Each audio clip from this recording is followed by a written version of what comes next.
L'Italie, l'un des pays européens le plus impliqué dans la lutte contre la migration dans le monde. C'est ce qui a conduit son ministre en charge des Affaires étrangères et de la coopération internationale en visite au Niger à se rendre au centre d'accueil des migrants de l'Organisation internationale pour la migration, OIM. Un centre où habitent actuellement des dizaines de migrants rapatriés au Niger. Parce que tu travailles, moi-même j'ai été rapatrié, j'ai travaillé, mon argent, mon téléphone, tout mon bagage est à la maison, mon prix comme ça. On ne te donne pas le temps pour pouvoir prendre tout ça là. Demain on te prend, c'est comme ça, on t'envoie. Bon, vraiment, mon intention en tout cas c'était d'aller en Europe, mais j'ai vu que je n'ai pas la chance, tout ce que Dieu fait est bon. Moi, je n'ai pas de regrets, parce que c'était déjà mon destin. Voilà, c'est pour cela que ils m'ont rapatrié à Alit. Et c'est là ils m'ont fait l'enregistrement. Bon, après je suis venu à Agadez aussi. Bon, ici, en tout cas, ici, moi je remercie tous les membres d'OM d'abord parce qu'ils s'occupent bien de nous. On dort bien, on mange. Bon, le problème est qu'on veut rentrer chez nous. C'est tout le problème de toutes ces personnes qui sont dans le centre. On demande de rentrer chez nous parce que moi-même je me sens pas tellement à l'aise. Pour vous exprimer un peu les situations que j'ai vécues sur la route, bon, en venant pour l'immigration, d'abord, la motif qui m'a fait quitter au Sénégal, donc je suis né dans une famille pauvre.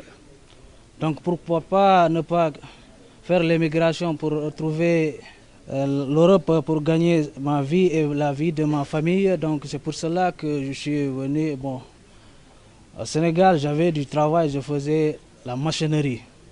Donc ce que j'ai gagné, c'est ça que j'ai dépensé pour traverser, pour venir le Mali et au Burkina, venir à Niger ici pour aller en Libye. Donc je suis arrivé en Libye. Bon, on m'a vendu comme une bétail. Parce que j'ai vécu durant 2 semaines à Sabah, à la prison. La migration est un phénomène qui inquiète beaucoup de pays, notamment le Niger, qui est un pays de transit. Ainsi, pour mieux lutter contre cette situation, plusieurs actions sont menées de part et d'autre des gouvernements. Le Niger continuera à soutenir le travail de l'OIM, mais dire cela n'est pas suffisant. C'est vraiment remercier l'Italie, parce que c'est l'Italie qui met beaucoup de ressources dans le cadre du travail de l'OIM au Niger. Et ça, il faut le savoir pour leur rendre hommage. C'est un accompagnement particulier qui nous est très cher et qui est important pour toute l'Afrique parce que la plupart même qui reviennent, ce ne sont pas des Nigériens, mais c'est des Africains. Et nous sommes totalement solidaires avec ces personnes-là. Donc je pense que non seulement il faut soutenir l'OIM, mais je souhaite aussi qu'on améliore l'accompagnement de ces personnes qui reviennent. Si on veut faire en sorte que d'autres personnes reviennent à la maison, il faut qu'avec l'OIM et certains pays comme l'Italie, on ait un meilleur accompagnement. Si le Béninois veut rentrer chez lui, il faut qu'on trouve le moyen de soutenir un projet qu'il peut réaliser avec plus de moyens.